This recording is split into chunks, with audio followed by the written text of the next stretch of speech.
ஒரு காலத்தில் மனிதர்கள் காடுகளில் வாழும்போது இரவில் தண்ணி குடிக்கிறதுக்கு என்ன பண்ணியிருப்பான், ஆதி மனிதன் என்ன பண்ணியிருப்பான்னு யோசிச்சு பாருங்க. நினைவிறந்து போகிறது, இல்லை வாய் ஒரு பக்கம் கோணிக்கிறது, இதை தான் நம்ம ஸ்ட்ரோக்னு சொல்லுவோம். அதுக்கு ஈடாக இந்த ஹீட்டில் வர்றதுல அவங்க மயக்கம் போட்டு விழுந்துருவாங்க. ஒருத்தர் மயக்கம் போட்டு விழுந்தாருன்னா அவருக்கு மூளைக்கு ரத்த ஓட்டம் போகலைன்னு அர்த்தம். அதனால் அதை தூக்கி உட்கார வச்சு இன்னும் மூளைக்கு ரத்தம் போக விடாமல் பண்ணக்கூடாது. நமக்கு வேர்க்க ஆரம்பிக்கும் அப்படின்னா உள்ளே இருக்கிற நீர் தோலுக்கு வரும். தோலுக்கு வந்து தோலில் இருக்கிற வெப்பநிலையை அது குறைக்கிறது தான் அதனுடைய தெர்மோ ரெகுலேஷன். வெளியில் வந்தோடனே ஒரு மணி நேரம் வெளியில் இருக்கும்போதே அவங்க உடம்பு அந்த வெப்பநிலைக்கு அவங்கள பாதிப்பை ஏற்படுத்தும். சக்கரவியாதிக்காரங்களுக்கு அது சக்கரவியாதியில் அந்த ஒன்றுக்கு போகுதா இல்லை நார்மலாகவே நமக்கு அதிகமாக தாகம் இருக்கா அப்படிங்கிறது தெரியாது. 26 வருட நம்பிக்கை, லட்சக்கணக்கான சந்தோஷ திருமணங்கள். கல்யாணம்னாலே தமிழ் மேட்ரிமோனி தான். சார் வணக்கம். வணக்கம் சார், இந்த வெப்ப அலை நம்ம ஒவ்வொரு ஆண்டும் பேசக்கூடிய ஒரு விஷயம் தான். இந்த முறை வந்து கூடுதலாகவே பேசப்படுது. ஒட்டுமொத்தமாக இந்திய அளவுலேயே இந்த வெப்ப அலை வந்து அதிக அளவில் இருக்குது அப்படின்னு சொல்லப்படுது. வெப்ப அலைனா என்ன, அதுலேருந்து நம்ம எப்படி தற்காத்துக்கணும்? இல்லை, பொதுவாக நமக்கு மழை நேரங்களில் ஒரு 3 மாதமாக 18 டிகிரி வரைக்கும் இரவில் குறையும், பகலில் ஒரு 27, 28 வரைக்கும் வரும். ஒரு ரூம் டெம்பரேச்சர் சாதாரணமாக நமக்கு ஏசி தேவைப்படாத டெம்பரேச்சர்னால் 28 டிகிரியை சொல்லுவோம். 28 டிகிரியில் நமக்கு ஏசி தேவையில்லை. ஆனால் இப்போ சடன்னு என்ன ஆச்சுன்னா எல்லாம் ஒரு 37லேருந்து 42 டிகிரி வரைக்கும் வெயில் அடிக்கிறத பார்க்குறோம். 40 வந்து நம்மளால் தாங்க முடியாத ஒரு வெக்கை.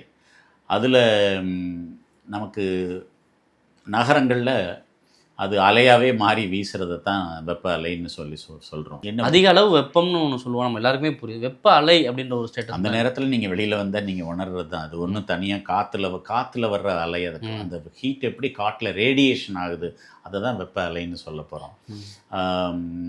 பொதுவாக பார்த்தீங்கன்னா நம்ம உடம்பு, நான் ஏற்கனவே சொன்னபடி 28, நம்ம பாடி டெம்பரேச்சர் 37க்கு நம்ம பாடி டெம்பரேச்சர் தாங்கிக்கும். அந்த 3 டிகிரி 30, 40 வெளியில் வரும்போது நம்மளால் அந்த வெக்கையை தாங்க முடியாது. இப்போ வெப்பம் அப்படிங்கிறத நம்ம எப்படி எதிர்கொள்ளலாம் அப்படின்னா தண்ணீரை வச்சு தான் நம்ம அந்த வெப்ப அலையை எதிர்கொள்ளலாம். நிறைய தண்ணி குடிக்கணும் சம்மரில். அதன் மூலமாக நம்ம உடம்புடைய நீர் தேவையை அதிகப்படுத்தி அந்த அதிகமாக தேவைப்படுற நீரை குடித்து அந்த வேர்வையில் வெளியில் போகிற நீரையும் சிறுநீரில் வெளியில் போகிற நீரையும் நம்ம சமப்படுத்திக்க வேண்டியதான். பொதுவாக நம்ம ஒரு 1.5 லிட்டர் தண்ணீர் நம்ம மினிமம் குடிச்சாகணும். வெயில் நேரத்தில் அது ஒரு 3 லிட்டர் வரைக்கும் அறைகளில் உட்கார்ந்து, காலையில் ஆஃபீஸ் போய் சாயந்தரம் வரைக்கும் ஆஃபீஸில் உட்காந்து அறைகளில் உட்கார்றவங்க ஒரு 3 லிட்டர் வரைக்கும் குடிக்கலாம். வெயிலையே அலையிறவங்க அவங்க அதுக்கு மேலே குடிக்கணும். இப்போ எவ்வளவு குடிக்கலாம் அப்படிங்கிறத வந்து அளவாக சொல்கிறத விட நம்முடைய உடல் கேட்குறத எப்படி புரிஞ்சுக்கலாம் அப்படின்னா, யூரின் மஞ்சளாக போச்சுன்னா தண்ணி குடிக்கலன்னு அர்த்தம், குடித்தது பத்தலைன்னு அர்த்தம். யூரின் கொஞ்சம் போல் போனாலும் தண்ணி குடித்தது பத்தலைன்னு அர்த்தம். யூரின் போகிறது வந்து ஒரு 4 தடவையாவது நம்ம வந்து டே டைமில் யூரின் போகணும், நேச்சர்ஸ் கால் இருக்கணும். அதுவே இல்லை, ஒன்றுக்கே போகிற அவசியமே இல்லாதபடி உட்காந்துக்கிட்டு இருந்தோம்னா கண்டிப்பாக தண்ணி குடிக்கலன்னு அர்த்தம். ஸோ தண்ணீரை அதிகமாக குடிக்கிறத வச்சுக்கணும். நான் பொதுவாக தண்ணீரை ஞாபகப்படுத்தி குடிக்க வைக்கிறதுக்கு 4 நேரம் சொல்வேன். ஒன்று வந்து காலையில் எந்திரிச்சதுமே காஃபி டீக்கு முன்னால். ஒரு காலத்தில் கிராமங்கள்லாம் போனீங்கன்னா காலையில் உணவே பதநீர் தான். அப்போ விலை கிடையாது பதநீருக்கு, அவங்கவுங்க மரத்தில் விளைய வைக்கிறது இறக்கிறது தான். 2 கலையம்பாங்க. 2 கலையம் குடிச்சாச்சுன்னா பிரேக்ஃபாஸ்ட் ஓவர். அது அவ்வளோ இனிப்பாக இருக்கும் அந்த பதநீர். அது கூட போய் இன்னொரு சாப்பாடு சாப்பிடணுங்கிற ஆசையே இருக்காது. அவ்வளவு தண்ணியும் அதில் வந்துடும். எல்லா இடங்களையும் கிடைக்கவும் செஞ்சது அந்த காலத்தில். இப்போ அதுக்கு வாய்ப்பில்லை. இப்போ கிராமங்கள்லேயும் இட்லி தோசை தான் சாப்பிட்ற நிலைமையிலையும் பதநீர் அவ்வளோ அதிகமாக வாங்கி விருப்பமாக குடிக்காத ஒரு நிலைமையும் பார்த்துட்ருக்குறோம். அது ஒரு அவசியமான ஒரு உணவு அப்படிங்கிறது, அல்லது இயற்கையாக தர்ற கொடைங்கிறத புரியாத இருக்கிறதுனால காலையில் நகர வாழ்க்கையில் காஃபி டீக்கு முன்னால் 1 லிட்டர் நீர் மோர் 2 உப்பு போட்டு குடிச்சிக்கலாம் எல்லாருமே. ஒரு வயசு 40 வயசுக்கு மேலே அல்லது 20 வயசுக்கு மேலே உள்ளவங்களுக்கு சொல்கிறேன். 1 லிட்டர் நீர் மோர் 11:30 மணிக்கு 8:30 மணிக்கு சாப்பிட்றதா இருந்தால் 3 மணி நேரம் கழித்து வெஜிடபிள் சாலட், ஃப்ரூட் சாலட் சாப்பிட்டு 2 கிளாஸ் தண்ணி குடிச்சிக்கலாம். இல்லை மதியம் வேக வச்ச கூட்டு பொரியலே 11:30 மணிக்கு சாப்பிட்டு 2 கிளாஸ் தண்ணி குடிச்சிக்கலாம். அதுக்கப்புறம் மதியம் 1:30க்கு சாப்பிட்டதுக்கப்புறம் 4:30 மணிக்கு டீ குடிக்கிறப்ப அதுக்கு முன்னால் 2 கிளாஸ் தண்ணி, டீ கூட சுண்டல் பருப்பு, மக்காச்சோளம் இதுகளை வேக வச்சதை சாப்பிட்டுக்கலாம். 7 மணிக்கு லாஸ்ட்டு பல்க் வாட்டர். கடைசியாக எவ்வளோ வேணுமோ தண்ணி குடிக்கிறது வந்து 7 மணிக்கு குடிச்சிக்கலாங்கிறது நல்லது. அதுக்கப்புறம் 8:30 மணிக்கு சாப்பிடும்போது மாத்திரை மருந்து சாப்பிட்றதுக்கோ இல்லை உணவை விட்டு உள்வாங்கிறதுக்கோ தண்ணி குடிச்சிக்கலாமே தவிர நிறைய தண்ணி குடிக்கணும்னு அவசியம் இல்லை. அதுக்கு இது வரைக்கும் ஒழுங்காக தண்ணி குடித்தவங்களுக்கு இரவில் தண்ணி தாகம் இருக்காது. ஸோ படுக்கும்போது 2 கிளாஸ் தண்ணியை குடிக்கணும் அப்படிங்கிறது அவசியம் இல்லாத ஒன்று. அப்படி குடிச்சிங்கன்னா 20 நிமிஷத்தில் அது நீராகி திரும்ப திரும்ப எழுப்பி உங்களை யூரின் போக வச்சுக்கிட்டு இருக்கும். ஸோ படுக்கும்போது கண்டிப்பாக தண்ணி தேவைன்னு இல்லை. படுக்கிறதுக்கு 1 மணி நேரத்துக்கு முன்னால் குடிச்சிட்டு படுக்க போகும்போது யூரின் பிளாடரை எம்டி பண்ணிவிட்டு படுக்கிறது நல்லது. ஸோ பகலில் எவ்வளோ தண்ணி குடிக்கிறீங்களோ அவ்வளோ தண்ணி நீங்கள் நைட்டில் தேவையில்லாமல் உங்கள் உடம்புல தாகமும் இருக்காது, அதற்காக எந்திக்க வேண்டிய அவசியமும் இருக்காது. இளம் வயதினரை பொறுத்தளவில் படுக்க போகும்போது தண்ணீர் அருந்தக்கூடாது. இறந்து வேண்டாம், தேவையில்லை. 1 மணி நேரத்துக்கு முன்னால் 2 மணி நேரத்துக்கு முன்னால் எவ்வளோ வேணுமோ குடிச்சிக்கங்க. அதை வந்து எம்டி பண்ணிட்டு படுங்க, அப்போ நைட்டில் கேட்காது. இதை வந்து நான் இயற்கையோட பொருத்தி சொல்கிறேன். ஒரு காலத்தில் மனிதர்கள் காடுகளில் வாழும்போது இரவில் தண்ணி குடிக்கிறதுக்கு என்ன பண்ணியிருப்பான், ஆதி மனிதன் என்ன பண்ணியிருப்பான்னு யோசிச்சு பாருங்கள். இன்றைக்கி உள்ள காக்காவோ எந்த பறவையை பார்த்தாலும் அது கூட்டுக்கு போகிறதுக்கு முன்னால் அது பக்கத்தில் இருக்க நீர்நிலைகளுக்கு அவ்வளவும் அப்படியே போய் அங்கே போய் நிறைய தண்ணியை குடிச்சிட்டு அப்படியே வந்து அதனுடைய கூடுகளில் மரங்களில் இருக்கும். இரவில் தண்ணி அந்த பறவைகளுக்கு தேவைப்படாது, அது தேடி ஓடாது, அதுக்கு ஊற்றி வைக்கிற இடமும் இன்றைக்கும் கிடையாது. ஆனால் மனுஷனை பொறுத்தளவில் எல்லாமே வாயை திறந்தால் வாயில் டேப்லேருந்து தண்ணியை போடுற அளவுக்கு வந்ததுக்கப்புறம் பகலில் தேவையான தண்ணீரை குடிக்கிறது இல்லைங்கிறத நான் நம்புகிறேன். ஓகே, பகலில் தேவையான தண்ணீர் குடிக்காமல் இரவில் குடிக்கிறதுனால என்ன அதில் ஏதாவது பிரச்சனை? தூக்கம் கெட்டு போகும். சக்கரவியாதிக்காரங்களுக்கு அது சக்கரவியாதியில் அந்த ஒன்றுக்கு போகுதா இல்லை நார்மலாகவே நமக்கு அதிகமாக தாகம் இருக்கா அப்படிங்கிறது தெரியாது. அதனால் பொதுவாக தூக்கத்தை கெடுக்கக்கூடாது. அதுக்கு நம்ம தண்ணியை பகலில் குடிச்சிக்கலாம். வெயிலை சமாளிக்கிறதுக்கு பிரதானமான ஒரு விஷயம் தண்ணீர் அப்படிங்கிறத புரிஞ்சுக்க முடியாது. அதை தாண்டி உணவு வகைகளில் இதெல்லாம் எடுத்துக்கணும், காய்கறிகள் இதெல்லாம் எடுத்துக்கணும், பழங்கள் இதெல்லாம் எடுத்துக்கணும் அப்படின்னு ஏதாவது தனியாக இதுக்காக மெயின்டைன் பண்ணணுமா? அதான் நான் உங்களுக்கு சொல்லும்போதே சொன்னேன், நீர் மோரில் 2 உப்பு போட்டு குடிக்கணும் காலையில். நான் அதே இதை ஈவினிங்கும் 2 நீர் மோரில் 7 மணிக்கு வழக்கமாக ஒரு 2 கிளாஸ் குடிக்கிறத ஒரு 1 லிட்டர் நீர் மோராக குடிச்சிக்கலாம். 2 உப்பு தேவை. அதாவது நம்முடைய வேர்வையில் சால்ட்டு வெளியில் போகும், நிறைய உப்புகள் தாது உப்புகள் வெளியில் போகும். அதில் முக்கியமாக போகிறது சோடியம் தான். அந்த சோடியமை காலையில் நைட்லேயும் குடிக்கலைன்னா நிறைய வயோதிகர்கள் இப்போ இந்த ஒரு மாதத்துக்குள்ளேயே மயக்கம் போட்டு விழுந்து இங்கே வந்து நமக்கு குளுக்கோஸ் ஏற்றுற அளவுக்கு ஹீட் ஸ்ட்ரோக்கோட ஆரம்ப அறிகுறியில் இங்கே வர்றதை நம்ம பார்க்குறோம். அதில் வயோதிகர்கள் தான் ரொம்ப அதிகமாக. 80 வயசுக்கு மேலே உள்ளவங்க, 70 வயசுக்கு மேலே உள்ளவங்களுக்கு இந்த வெயிலை தாங்குகிற சக்தி இப்போமே இல்லை. அவங்க சாயந்தரம் போல் எனக்கு ரொம்ப களைப்பாக இருக்குது, என்னன்னே தெரியலைன்னு சொல்லிட்டு வர்றாங்க. இப்போமே அவங்களுக்கு மருந்தே வேறு ஒன்றும் இல்லை, ஓஆர்எஸ்ன்னு சொல்லக்கூடிய ஓரல் ரீஹைட்ரேஷன் சொல்யூஷனை தான் எழுதி கொடுத்து அனுப்புகிறோம். ஆனால் இயற்கையிலே அது கிடைக்கிறது நீர் மோர் 2 உப்பு போட்டு. எனக்கு ஆஸ்மா இருக்குது, எனக்கு குடிக்க முடியாதுங்கிறவங்களுக்கு நீங்கள் ஓஆர்எஸ்ஸை தான் எழுதி தர முடியும், வேறு வாய்ப்பில்லை. இல்லை சோறு வடிக்கிற தண்ணீரில் அதை குடிக்க சொல்லலாம். இப்போ குக்கரில் வடிக்கிறதுனால அதுக்கும் வாய்ப்பு இல்லை. அதனால் நீங்கள் ஓஆர்எஸ்னு கெமிக்கலை தான் வாங்கி நீங்கள் குடிச்சிக்கணும். அதைத்தான் இப்போ அரசாங்கம் என்ன பண்ணியிருக்கு, தமிழ்நாடு அரசாங்கம் முந்தா நாள் அறிவிக்கை கொடுத்துருக்கு. எல்லா இடத்துலையும் எல்லா மருத்துவ மனைகளிலும் ஓஆர்எஸ் பவுடரை இலவசமாக மக்களுக்கு கொடுக்கறதுக்கு தேவையான அளவுக்கு வாங்கி ஸ்டாக் பண்ண சொல்லியிருக்கிறாங்க. ஓகே, இப்போ இந்த ஹீட் ஸ்ட்ரோக் அப்படிங்கிறது என்ன, அது யாரெல்லாம் வந்து அதனால் பாதிக்கப்படுறதுக்கான வாய்ப்புகள் இருக்குது? வயோதிகர்களுக்கு தான் அது ரொம்ப அதிகமாக பாதிக்கும். வெயிலில் நின்று வேலை பார்க்குற இள வயதினர் தண்ணியை குடிக்காதவங்களுக்கும் வர்றதுக்கு வாய்ப்பு இருக்குது. ஹீட் ஸ்ட்ரோக்குன்னு சொல்லக்கூடியது வந்து வெப்ப அலையினால் உடலில் நீர்ச்சத்தே இல்லாமல் போய் அது ரத்தம் உறையிற அளவுக்கு போகிறதுனால வந்து மயக்கம் போட்டு விழுந்து ஆஸ்பத்திரிக்கு வர்றது தான் நம்ம ஹீட் ஸ்ட்ரோக்குன்னு சொல்கிறோம். ஸ்ட்ரோக்னால் அது சுய நினைவை இழக்கிறதுனால அது ஸ்ட்ரோக்குன்னு சொல்கிறோம். அந்த நேரத்தில் பொத்துன்னு விழுந்துருவாங்க. அவங்களுக்கு தேவையே ஒரு நிழல். முதல்ல தேவையானது ரோட்டில் நல்ல பண்ண வேண்டிய ஃபஸ்ட் எய்டு நிழல் தூக்கிட்டு போகிறது, நல்ல முகத்தை கழுவுறதுக்கு தண்ணி கொடுத்து முகம் உடல் எல்லாம் தண்ணி ஊற்றி அதை கொஞ்சம் அதன் உடலுடைய வெப்பத்தை குறைக்கிறதுக்கு உதவி பண்ணுறது, குடிக்கிறதுக்கும் தண்ணி குடிக்கிறது. ஐஸ் வாட்டர் தான் குடிக்கணும்னு அவசியம் இல்லை, நல்ல தண்ணி அவங்க நிறைய குடித்தா போகிறோம். மோர் கிடச்சா மோரில் 2 உப்போ, ஓஆர்எஸில் 2 கிடச்சா அதை 1 லிட்டர் தண்ணீரில் கரைச்சோ கொடுக்க வைக்கிறது ரொம்ப நல்லது. அதுக்கு மேலேயும் அவங்க ரொம்ப கிறக்கமாக இருக்கிறாங்க, நிற்க முடியலன்னா அவங்கள ஆஸ்பத்திரிக்கு அனுப்புறது தான் ரொம்ப அவசியமான. ஓகே, இப்போ நம்ம ஸ்ட்ரோக்கு அப்படிங்கிறது நம்ம பரவலாக நம்ம கேட்குறோம், திடீர்னு வந்து விழுந்து மரணம் வரை கூட போகும். அதுக்கும் ஹீட் ஸ்ட்ரோக்குக்கும் என்ன வித்தியாசம்? ஸ்ட்ரோக்குன்னா ஒரு பக்கம் வாதம் அப்படிங்கிறதா, கைகால் வராமல் போகிறது, நினைவிறந்து போகிறது, இல்லை வாய் ஒரு பக்கம் கோணிக்கிறது, இதை தான் நம்ம ஸ்ட்ரோக்குன்னு சொல்லுவோம். அதுக்கு ஈடாக இந்த ஹீட்டில் வர்றதுலையும் அவங்க மயக்கம் போட்டு விழுந்துருவாங்க. ஆஸ்பத்திரிக்கு போகிறப்ப அவங்க சுயநினைவு இல்லாமல் இருக்கிறது தான் ஹீட் ஸ்ட்ரோக்குன்னு சொல்கிறோம், வேறு ஒன்றும் இல்லை. ஹீட் ஸ்ட்ரோக்லேயும் அதாவது இந்த வெப்பநிலையை தாங்க முடியாமல் வர்ற நோயோடைய நிலையிலையும் அவங்க என்ன நடக்குதுன்னே தெரியாமல் இருக்கிறதுல வருவாங்க. இன்னும் அவங்களுக்கு சோடியம் கம்மியாக இருந்ததுன்னு வச்சுக்கோங்க, சோடியம் 136 மைக்ரோகிராம் இருக்கணும். அது அவ்வளவு அதிகமாக இல்லாத பட்சத்தில் அவங்க நினைவில்லாமல் இருப்பாங்க. என்ன நடக்குதுன்னு தெரியாது, உங்களை யாருன்னு தெரியாது, சொந்த சுய நினைவு இழந்துருவாங்க. இருக்கும். ஆமாம், அந்த 136க்கு சோடியம் மருந்து மூலமாக ஏற்றி அது வந்ததுக்கப்புறம் தான் அவங்க நல்லபடியாக பேச ஆரம்பிப்பாங்க. அதனால தான் அதை ஸ்ட்ரோக்குன்னு சொல்லுவோம். இது வந்து இந்த மரணம் வரையும் போகிறதுக்கான வாய்ப்புகளும் இருக்கா? இருக்குது, நிறைய பேர் இறந்து போகிறதுக்கு வாய்ப்பு இருக்குது. அப்படித்தானே நமக்கு கூட்டம் நிறைய என்ன, இந்த ஏர்போர்ட்டில் ஒரு ஏர் ஷோ நடந்தப்போ ஒரு 11 மணிலேருந்து 3 மணி ஒரு 2 மணி வரைக்கும் தான் நடந்தது. அதுக்குள்ளே ஒரு 5 பேர் இறந்து போனாங்கங்கிறத பார்த்தோம். அதெல்லாம் ஹீட் ஸ்ட்ரோக் டெத்து தான். ஓகே. இப்போ வெளியில் போகிறவங்க, வெளியில் போயே ஆகணும் அப்படின்னு நினைக்கிறவங்க தண்ணீர் அருந்துறது, முறையான அந்த உணவு எடுத்துக்கிறத தாண்டி என்னென்ன விஷயங்கள்லாம் நம்ம ஃபாலோ பண்ணணும் அதுலேருந்து தற்காத்துக்கிறதுக்கு? உடைகள் நல்ல முழுக்கை சட்டைகளை போட்டுக்கிறது நல்லது, மேலே எல்லாமே தாக்காமல் இருக்கிறதுக்கு. அதுக்கப்புறம் காட்டன் துணிகளை போட்டுக்கிறது நல்லது, வேர்வையை உறிஞ்சிற மாதிரி. அப்புறம் எங்கே ஆரம்பித்தாலும் எங்கே போனாலும் 1 மணி நேரத்துக்கு ஒரு 2 கிளாஸ் தண்ணியாவது, 500 ml தண்ணியாவது குடிக்கிற மாதிரி. திரும்ப திரும்ப அந்த தண்ணிங்கிறது முக்கியமான ஃபேக்டராக இருக்கும்.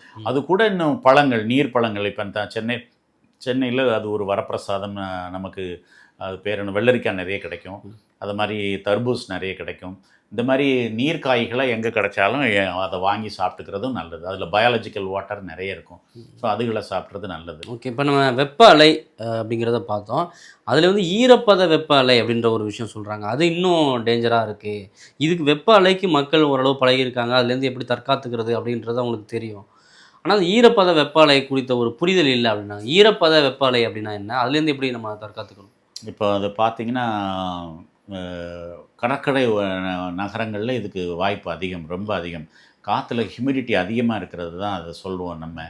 ஈரப்பதம் காற்றுல அதிகமாக இருக்குது, ஹியூமிடிட்டி அதிகமாக இருக்கிறது. அது கடற்கரையோர நகரங்களில் ரொம்ப அதிகமான வாய்ப்பு அதிகம். இப்போ இதில் என்னென்னா, நமக்கு ஒரு வேர்க்குது, நமக்கு ஒரு வெயில் அதிகமாக அடித்து நம்ம வெயிலில் இருந்தோம்னா நமக்கு வேர்க்க ஆரம்பிக்கும். அப்படின்னா உள்ளே இருக்கிற நீர் தோலுக்கு வரும். தோலுக்கு வந்து தோலில் இருக்கிற வெப்பநிலையை அது குறைக்கிறது தான் அதனுடைய தெர்மோ ரெகுலேஷன். நம்ம உடம்பில் நடக்கிற தெர்மோ ரெகுலேஷன். நம்ம இந்த 37 டிகிரியில் நம்ம உடம்பை வச்சுக்கிறதுக்கு உடம்பு பிரயத்தனப்படும். இப்போ இந்த ஈரப்பதம் இருக்கிற அலையில் காற்றில் இருக்கிற ஈரப்பதம் மேலே வந்து வேர்வையை சுரக்க விடாது. அப்போ உள்ளே இருக்கிற வெப்பம் ரொம்ப அதிகமாகி அதனால் ஹீட் ஸ்ட்ரோக்கு நல்லா இருக்கிறவங்களுக்கே உடனே சடனாக வந்து அது அவங்கள கொல்றதுக்குள்ள வாய்ப்புகள் கூட அதிகமாக இருக்கிறது தான் அந்த மாதிரி சொல்லுவோம். அது மாய்ஸ்ட் வேவ்ஸ்னு சொல்கிறாங்க. அது ஹியூமிடிட்டி அதிகமாக இருக்கிறதா, காற்றில் ஈரப்பதம் அதிகமாக இருக்கிறது தான் அதுக்கான காரணம். அது முக்கால்வாசி கடற்கரை நகரங்களில் தான் அதிகமாக இருக்கணும். நான் உள்ளே இருக்கிற பகுதியில், உள் மாவட்டங்களில் அது அந்த மாதிரி இருக்க அவங்க பயப்பட தேவையில்லை. ஸோ அப்போ கடற்கரை ஓரங்களில் இருக்கவங்க அவங்க என்னென்ன மாதிரியான ப்ரிகாஷன்ஸ் வந்து இல்லை, அதான் வெயிலில் போய் அங்கே கடற்கரையில் நிற்கிற வேலைகளை தவிர்த்துக்கணும். பொதுவாக நண்பகல்கள் அங்கே போகக்கூடாது. காலையில் 10 மணிலேருந்து 4 மணி வரைக்குமே கொஞ்சம் அது என்ன சொல்கிறது, தற்பாதுகாப்போடு இருக்கிறது நல்லது. ஒரு வேலைக்கு போகிறோம், அதை 4 மணிக்கு மேலே போய் செய்ய முடியும்னா 4 மணிக்கு மேலே போகிறது நல்லது. 10 to 4 வெளியில் வராமல் இருக்கிறது நல்லது. அந்த மாதிரி நேரங்களில் கடற்கரைக்கு போகாமல் இருக்கிறது நல்லது. இல்லை போகத்தான் செய்ய வேண்டியிருக்குன்னா அந்த நேரத்தில் தண்ணீரை தேவையான அளவுக்கு அருந்துதும், அதுவும் உப்பு போட்ட மோர் குடிக்கிறதும் இல்லை ஓஆர்எஸ் சால்ட் குடிக்கிறதும் ரொம்ப அவசியங்கிறது தெரிஞ்சுக்கணும். அது ரொம்ப நிறைய குடிச்சிட்டு போகிற மாதிரி பார்த்துக்கணும். இப்போ வெளியில் போகிறவங்க, வெயிலே இருக்கிறவங்களுக்கான ப்ரிகாஷன்ஸ் இதுவாக இருக்குது. நம்ம ஆஃபீஸ்லேயே உட்காந்து வேலை பார்க்குறவங்க, ஏசிலே இருக்கிறவங்க வந்து இதெல்லாம் பண்ண தேவையில்லையா? இல்லை, அவங்களுக்கு வெளியில் வந்தோடனே ஒரு 1 மணி நேரம் வெளியில் இருக்கும்போதே அவங்க உடம்பு அந்த வெப்பநிலைக்கு அவங்கள பாதிப்பை ஏற்படுத்தும். அதனால தான் அவங்களும் தண்ணி குடிக்கணும். நம்மளை மாதிரி இந்த வெயிலில் இருக்கிறவங்க மாதிரி 5 லிட்டர் 4 லிட்டர்னு தேவையில்லை. ஆனால் வெயிலில் இருக்கிறவங்க, வீட்டில் இருந்துறவங்க இப்போ 2.5லேருந்து 3 லிட்டர் தண்ணீர் குடிக்கிறது நல்லது. இப்போது நிறைய ஜூஸ் எடுத்துக்கிறாங்க. இப்போ அது ஓகேவா? அப்போ வந்து இப்போ வெயிலை வந்து தணிக்கிறதுக்கு வந்து நிறைய ஜூஸஸ் எடுத்துக்கலாமா? அதில் சர்க்கரை நிறைய போட்டு குடிக்கிறத கொஞ்சம் தவிர்க்கலாம். கலப்படங்களை சேர்க்குறத இந்த கலரிங் ஏஜென்ட்ஸ் சேர்க்குறத தவிர்க்கலாம். அப்புறம் டேஸ்ட்டுக்காக சேர்த்துக்கிற சில கெமிக்கல்ஸை தவிர்க்கலாம். என்னை பொறுத்தளவில் நீ நேச்சுரல் டேஸ்ட்டில் அப்படியே கொடுக்குறது நல்லது. அதிக சர்க்கரை இல்லாமல் இப்போ ஒரு கப்புக்கு 10 ஸ்பூன் போட்டால் தான் நல்லா இருக்குன்னு அந்த கடைக்காரன் நம்புறதா இருந்தால் 5 ஸ்பூன்லேயே 3 ஸ்பூன்லேயே போட்டு கொடுக்குறது நல்லது. நிறைய சர்க்கரை உங்களுக்கு தேவையில்லைங்கிறது அங்கே ஒரு விழிப்புணர்வு செய்தியாக போட்டுக்கிறது நல்லது. இல்லை அரசாங்கம் அதுக்கு ஒரு பரிந்துரை கொடுக்கறது நல்லதுன்னு நான் நம்புகிறேன். ஸோ ஜூஸில் சர்க்கரை நிறைய சேர்க்கணும்னு அவசியம் இல்லை. ஏன்னா பழங்களாக எடுத்துக்கிறத விட எல்லாம் ஆஃபீஸ் போகிறவங்களா இருக்கட்டும், இல்லை வேலைக்கு போகிறோம், டக்குன்னு ஒரு ஜூஸ் அதுக்கு போகிறத பார்க்க முடியுது. இந்த வெயில் காலங்களில் இன்னும் அது அதிகமாகவே இருக்குது. அப்போ அது வந்து எந்த பிரச்சனையும் இல்லை அப்படிங்கிற ஒரு ஸ்டேட்டஸ்ல இருக்கா? இப்போ இளநீர் எடுத்துப்போம். இளநீர் நல்ல ஒரு மாற்று. அதை மாதிரி அது என்ன சொல்கிறது, ஜூஸ் எடுத்துக்குங்க. நமக்கு அந்த நேரத்துக்கு தேவையானது ஒரு லிட்டர் நீர்னு வச்சுக்கோங்க. 1 லிட்டர் தண்ணி குடித்தா நம்ம தாகம் அடங்குற மாதிரி இருக்கும். இப்போ நம்ம தண்ணி குடிக்கும்போது நமக்கு தெரியும், சில நேரம் 2 கிளாஸ் குடிப்போம்னு அப்புறம் 3வது கிளாஸ் 4வது கிளாஸ் குடிப்போம். அது 1 லிட்டர் தண்ணி கணக்கு. அவ்வளவு தண்ணி குடித்தா தான் நமக்கு உடம்பு ஒரு தேவை போதும் அப்படின்னு சொல்கிற ஒரு கட்டத்தில் நீங்கள் ஜூஸ் ஒரு 200 எம்எல்ஓ, இளநீ ஒரு 150 எம்எல்ஓ குடிக்கிறதுல என்னுடைய தண்ணி தேவை நிரம்பிச்சுன்னு நினைக்கிறது இது சரியான விஷயமா இருக்காது. ஸோ தண்ணி நிறைய குடிக்கணும். வேணால் அதுக்கு மேலே ஒரு ஜூஸுக்கு குடிச்சிக்கலாம். ஜூஸை குடிச்சிட்டு தண்ணி போதும்னு நினச்சிட்டு போனீங்கன்னா அடுத்தால ஒரு 1/2 மணி நேரத்துக்குள்ள திரும்ப தாகம் எடுக்கிறத நீங்கள் பார்ப்பீங்க. இல்லை அதுலேயும் வாட்டர் கண்டென்ட் இருக்குல்ல, அந்த தண்ணி பத்தாது நம்ம உடம்புக்கு. இந்த வெயிலுக்கு இந்த வெயிலுக்கு எவ்வளோ வேணுங்கிறது இருக்குது. குறைந்தபட்சம் ஒரு 250 எம்எல் ஒரு கிளாஸில் குடிக்கலன்னாலே அந்த தண்ணி ஜூஸை குடிச்சு பிரயோஜனம் இல்லை. கரும்பு ஜூஸ்லாம் 200 எம்எல் தான் நினைக்கிறேன். காஃபி டீலாம் 150 எம்எல் தான். அந்த மாதிரி ஒரு அளவு இருக்குது. நம்ம இளநீ எவ்வளோ இருக்குன்னு அவன் விற்கிறவனுக்கே தெரியாது. ஒரு இளநியில் 1.5 லிட்டர் இருக்கலாம், ஒரு இளநியில் வெறும் 200 எம்எல் இருக்கலாம். ஸோ நம்ம நிறைய குடிக்கிறோமா, அது வயிற்றுக்கு நம்முடைய தாகத்தை அது போக்குற அளவுக்கு இருக்காங்கிறத பார்த்துக்கணும். நம்ம உடம்பே சொல்லும் அதை. இது போதும்னு சொல்கிறதுக்கும் நம்ம வீடுகளிலே நமக்கு தெரியும். சில நேரம் 1 கிளாஸ் தண்ணி குடிப்போம், சில நேரம் குடிச்சிட்டே இருப்போம் ஒரு செம்பு பூராத்தையுமே. ஸோ அது நம்ம உடல் தேடல், எனக்கு போதும்னு உடம்பே சொல்லும். அந்த அளவுக்கு தண்ணி அதில் கிடைக்குமான்னா தெரியாது. ஆனால் அவசரத்துக்கு குடிச்சிக்கிறது தப்பில்லை. இதை விட எங்கெல்லாமே இப்போ நிறைய நேரங்களில் நான் பார்க்குறேன், மோர் வச்சு விற்கிறாங்க. அது பேர் என்ன சொல்கிறது, கூழ்கள் நல்ல சுத்தமானதாக வச்சு விற்கிறத பார்க்குறேன். அதெல்லாம் நிறைய குடிக்கிறது தப்பு கிடையாதுன்னு நம்புகிறேன், இந்த ஜூஸஸை விட. கோடை காலங்களில் மோர், கூழ் இதெல்லாம் இருக்குது. இன்னொரு பக்கம் எனி டைம் டீ குடிக்கிறவங்க இருக்கிறாங்க. இவ்வளோ வெயிலையும் டீ காஃபி குடிக்கிறவங்க இருக்கிறாங்க. அவங்களுக்கு எந்த வித பிரச்சனையும் இல்லையா? அப்போ அது குடிக்கலாமா? அது அவங்களாம் அந்த டீ எப்போ ஆர்டர் பண்ணாலும் ஒரு 2 கிளாஸ் தண்ணியை குடிச்சிட்டு டீயை குடிக்கிறது நல்லது. எப்போ டீக்கு ஆர்டர் பண்ணிவிட்டு வெயிட் பண்ணுற நேரங்களில் 2 கிளாஸோ 3 கிளாஸோ 4 கிளாஸோ தண்ணி குடிச்சிட்டு அதுக்கப்புறம் ஒரு டீயோ காஃபியோ நத்திங் ராங். அதை வெறுமனே டீயை குடிச்சிட்டு எந்திரிச்சு வர்றதில் உடம்புக்கு தேவையான சத்தும் கிடைக்காது. உடல்ல இருந்து வேர்வையில் வெளியில் நிறைய நீரும் வெளியில் போயிடும். ஓகே, இதெல்லாம் தாண்டி இப்போ இவ்வளோ தெரிஞ்சு நம்ம ஒன்று பண்ணுறோம். இதை தாண்டி நிலைமை கைமீறி போகுது. ஒருத்தர் வெப்ப அலையால் பாதிக்கப்படுறாரு, இல்லை நம்ம கண்ணு முன்னாடி ஒருத்தர் பாதிக்கப்படுறாரு, மயங்கி விழுறாரு. நம்ம என்ன பண்ணணும்? முதல்ல அவரை நிழலுக்கு தூக்கணும். 2வது படுக்கையிலேருந்து எந்திரிச்சு உட்கார வைக்கக்கூடாது. தண்ணியை வச்சு நல்ல முகத்தில் தெளித்து நல்ல உடம்பெல்லாம் தொடச்சி விட்டுட்டு அவர் கொஞ்சம் அதை விட்டு வெளியில் வர ஆரம்பிச்சுன்னா தலையை மட்டும் தூக்கி தண்ணியை கொடுக்கலாம். பொதுவாக ஒருத்தர் மயக்கம் போட்டு விழுந்தாருன்னா அவருக்கு மூளைக்கு ரத்த ஓட்டம் போகலைன்னு அர்த்தம். அதனால் அதை தூக்கி உட்கார வச்சு இன்னும் மூளைக்கு ரத்தம் போக விடாமல் பண்ணக்கூடாது. அந்த நேரத்தில் அவர் படுத்திருக்கிறது தான் அவருக்கு நல்லது. மூளைக்கு ரத்தம் போனால் அவரே எந்திக்கிறப்ப நம்ம கொஞ்சம் எழுப்பலாம். அப்போ அதுக்குள்ளே ஹார்ட் ஃபங்க்ஷன் பண்ணி மூளைக்கு ரத்த ஓட்டத்தை கூட்டும். ஸோ அது வரைக்கும் அவரை உட்கார வச்சுக்கிட்டோ தூக்கி வச்சுக்கிட்டோ அலையிறதுலாம் தேவையில்லாத விஷயம்.